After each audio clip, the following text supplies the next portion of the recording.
G'day guys, Jeff here, and as promised, here is my first play. This is Combat Mission, it's the first play of Medal of Honor.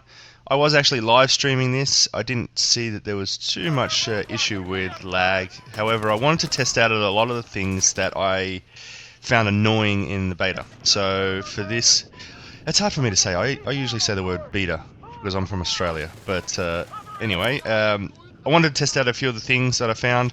A couple of bad things here. For instance, I asked for a frontline spawn, and I had a douchebag of a teammate there, and I actually got locked in on part of the environment. So I didn't expect that. So I've been doing backline spawns just to check some things out. And with Medal of Honor, just like Battlefield, it's about pushing up and protecting your teammates in a way that you can attack the weakest area of their line of defense or formation.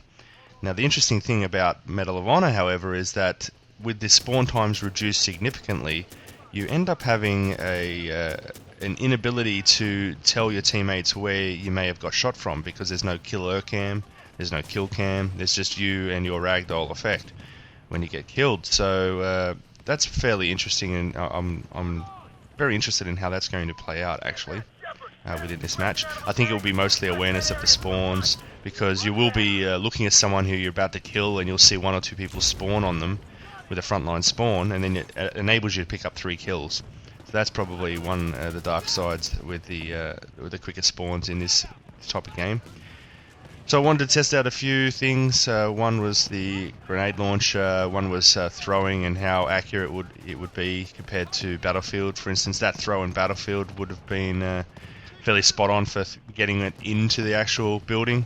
So there are some, even though it's still made by DICE, there's some interesting things that are coming up with that. So it's just about getting used to the game, really. One thing I found very disturbing was the fact that in multiplayer I prefer what you would call the tactical layout in Modern Warfare 2, where I can use my right thumbstick to go prone, to crouch as needed. And in the multiplayer, when you want that type of layout, or even the default layout in multiplayer versus campaign, it's actually different. So grenade throws are different, melee is different, and that is really annoying. I don't know, I mean, I think that's just a case of the fact that there's 2 different developers. Some people have asked what frame rate it runs in. I don't think it is as smooth as Medal of Honor, so I believe it's more of the Bad Company 2, and if I was to take a stab at it, I would say it is 30 frame game. Someone could perhaps confirm that for me if they have some intimate knowledge on that. The guns are quite good. They're pretty much like Modern Warfare 2 guns that have a little bit of recoil when you fire them. So burst firing works out well. When you're up close, full auto is excellent. It's fun to do. Here's actually where I got stuck within the environment. As part of that frontline spawn, I actually couldn't move. So that was fairly funny for the live streaming people. After I've played about 8 games of Combat Mission now, I've played about 3 games of Team Assault and 1 of Sector.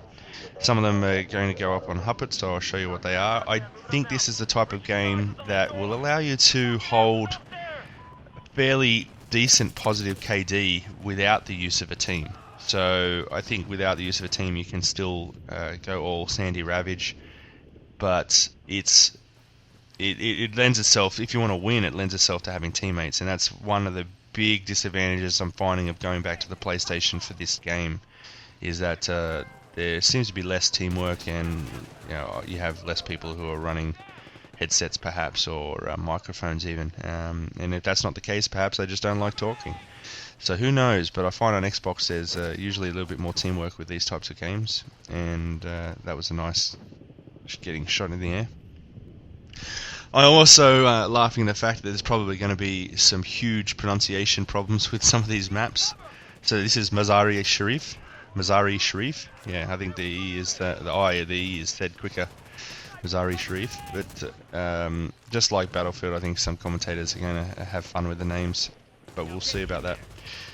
I mentioned previously on the Close Quarter Battles, but I've got a video submitted to Machinima. It was my first game on a particular map, and I actually went through all the defensive score chains all the way up to the end. Now, just to reiterate for you guys on my channel, I'm finding that the best way of using the score chains, because actually I'll rewind a little bit.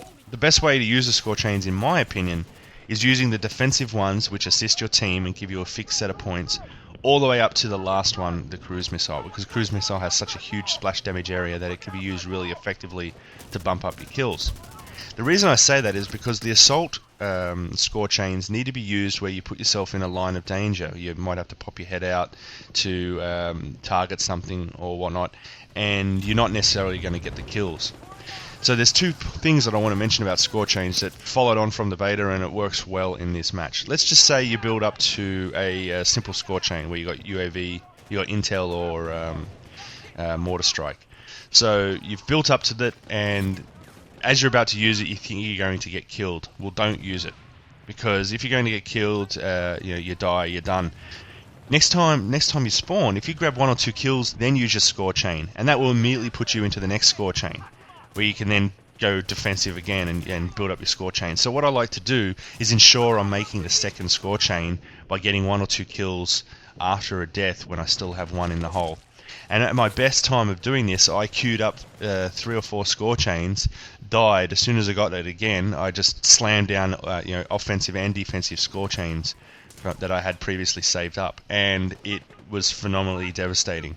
Unfortunately, I didn't record the match, but I did go... before I quit the game, I did go something like 28-2 at the time. So I promise I'm going to record some games to show what I mean. But please check it out, and then leave a comment about how you find that, because I think that's one flaw that should be used as much as possible. Anyway, guys, that was my first play. It was a team loss. I did 5 live stream combat missions. The team lost all of them. So go to Huppet. Find some teammates. That's will really help you win this. There are some major problems with the teaming though. For instance, if you create a play group on the PlayStation and then join a match, sometimes it puts you on the opposite teams. So someone, Michael or VR Joker, he said, make sure you have the same clan tag and it works. So get to it, guys. Put HUPT in your clan tag or whatever you can, and hopefully you'll be on the same team. So I went 11-9. I think I came 4th overall or 2nd in the team. Not too bad for a first play. My skill's 57, and I'll see you on the battlefield.